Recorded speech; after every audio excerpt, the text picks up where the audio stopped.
In the first problem, we are asked to calculate the probability of n intersect A. We're given the formula, and if you've watched my lesson video, you'll know I do not use the formula. In looking at the tree diagram, the symbol, which is intersect, looks an awful lot like an A, and it reminds me of the word and. So I am looking at the tree diagram for an N and an A. Where do I see a branch that has an N and an A? There's only one branch, and the numbers along that branch are 0.2 and 0.7. We multiply along the branch and we're through.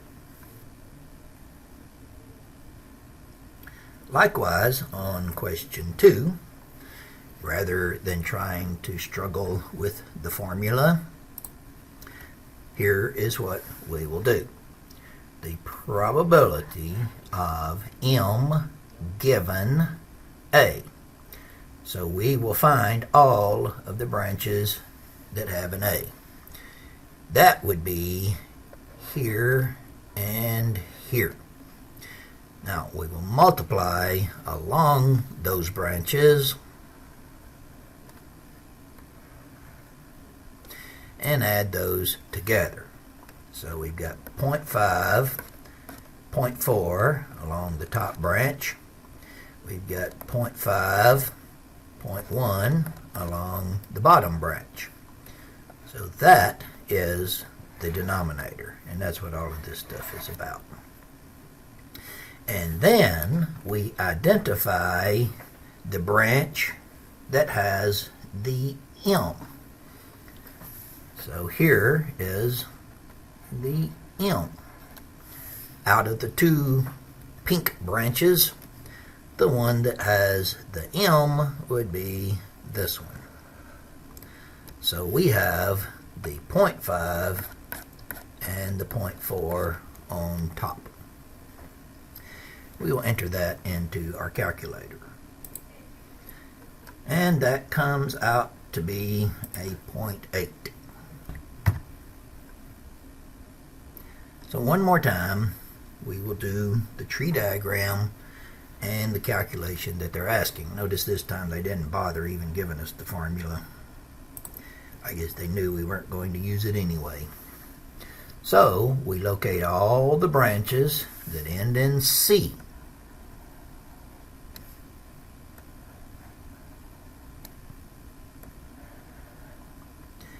We multiply along the branches. This top one would be a 0.2 and a 0.3. The second one would be 0.4 and 0.8. And then the bottom one would be a 0.4 and a 0.5. Now I'll go ahead and put these together. So I'm going to add all of those together. And that comes out to be a 0.58. Now on my answer, that will be the bottom number. So now we need to identify the branch that fits the description, and that being W. So here is the branch out of the pink ones that we just marked that has the W. So that would be the 0.4 times the 0.5. Now that is a rather long decimal value, and we're going to round to 3 decimal places, which would make it 0.345. Now in this problem, we will need to construct our own tree diagram. So from the problem, it says we have a manufacturer that uses 3 different subcontractors, A, B, and C. I know that's real creative. However, we will start here and draw us 3 lines and label them A, B, and C. And then some of the items from each of those are determined to be defective. It says that A has 5% that are defective, and it doesn't say, however, we will presume that we know how many of those are not defective. So each subcontractor has some defective and some not. Now let's put the numbers on the branches. In the beginning, A was 30%, B was 30%, and C was 40%. From A, 5% are defective. That's 0.05, which means the ones that are not defective would be 95. And B has 3% that are defective, which means 97% are not. Likewise, C is 3% and 97. The question asks, what if a clock radio is returned as defective? Here are the branches that correspond to a defective clock radio. So we multiply along the branches. This would be a 0.3 and a 0.05. This would be a 0.3 and a 0.03. This would be a 0.4 and a 0.03. We will add those up, and that will be the denominator of whatever we are asked to find.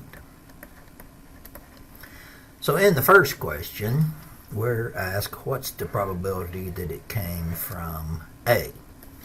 So which branch out of those that we just marked in pink have an A? That would be the first one. So this is our top number for our first answer.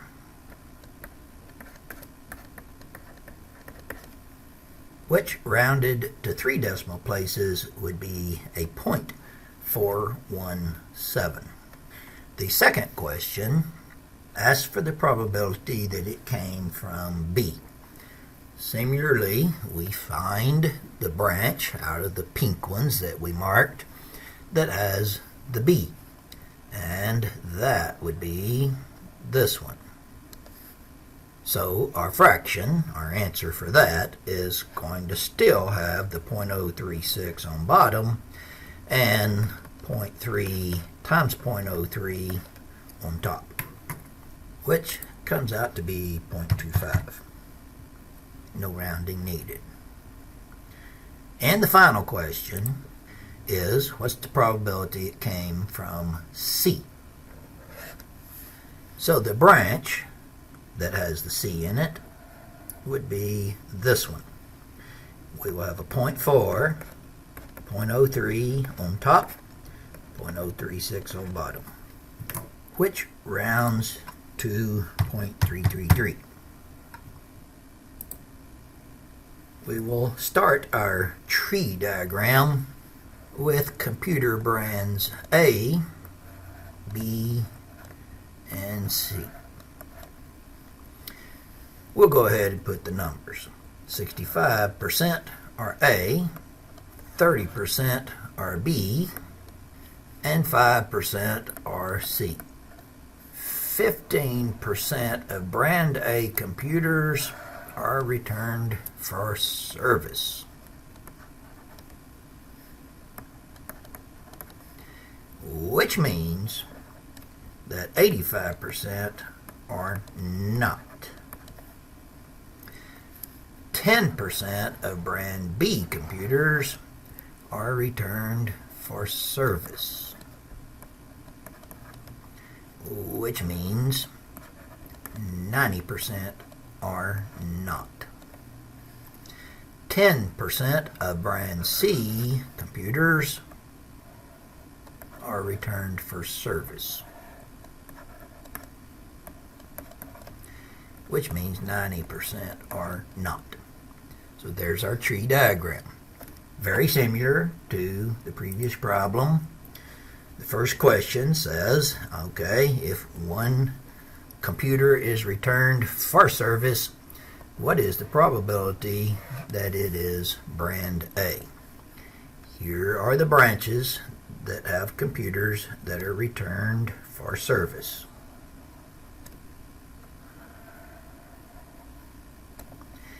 We multiply along those branches and add those numbers together. And that will be the bottom number of all of our answers. What is the probability that if a computer is returned for service, that it was a brand A computer? Out of the branches we just determined, this top one is the one that has the A. So 0.65 times 0.15 would be our top number. And rounded to 3 decimal places, that would be a 0.736. To find the probability the computer returned for service was brand B, we find the branch that we have a B, which to 3 decimal places would be 0.226. And finally, what's the probability it's brand C? Now that would be the branch that has the C in it, which would be the 0.05 and the 0.10, which would round to 0.038.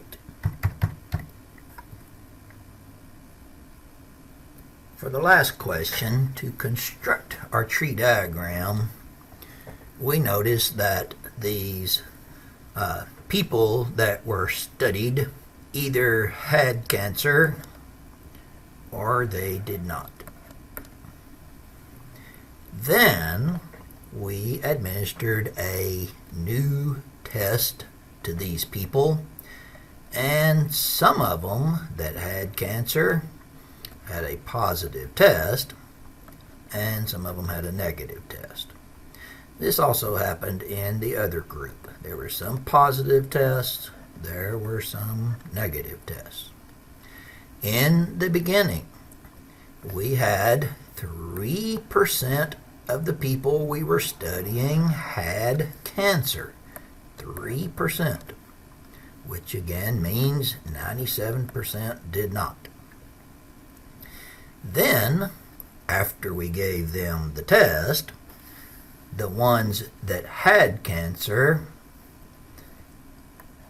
it actually indicated it 98% of the time. So here's the ones that had cancer. They had a positive test in 98%, which means 2% did not. And in the ones that did not have cancer, it showed positive in 2% of those, which means it was negative in the other 98. So there's our tree diagram. After that, it works much like the previous 2 problems. I will go through it a little quicker. So the first question wants to know, what is the probability that a person has cancer if the test shows that they have cancer?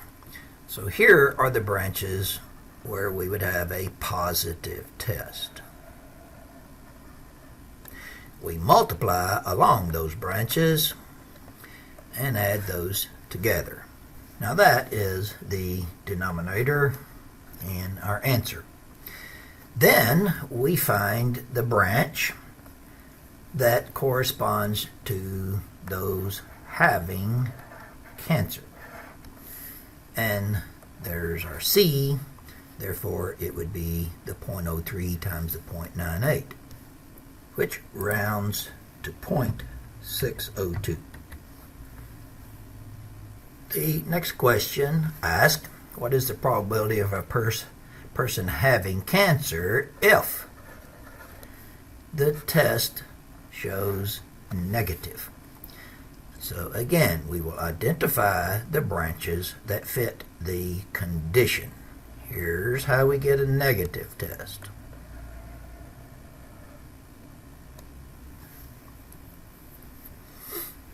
We multiply along the branches and add those together. That will be the denominator of our answer. For the top number, we need to know what is the probability that a person has cancer. The branch that fits a person having cancer would be the first one. Now I've entered that into my TI calculator so that you can see what the answer looks like. I don't know if you have seen this before on the TI graphing calculator, but if you look carefully at the end, you've got this small uppercase E. That means this is in scientific notation. How you come up with the decimal value of that is you take the number 6.3078, etc., and you move the decimal this many places to the left. So we need to add some zeros here and go 1, 2, 3, 4. So the answer is 0.00063078, etc. And notice this time the instructions ask for the answer to 6 decimal places. So our answer will be a 0.000631.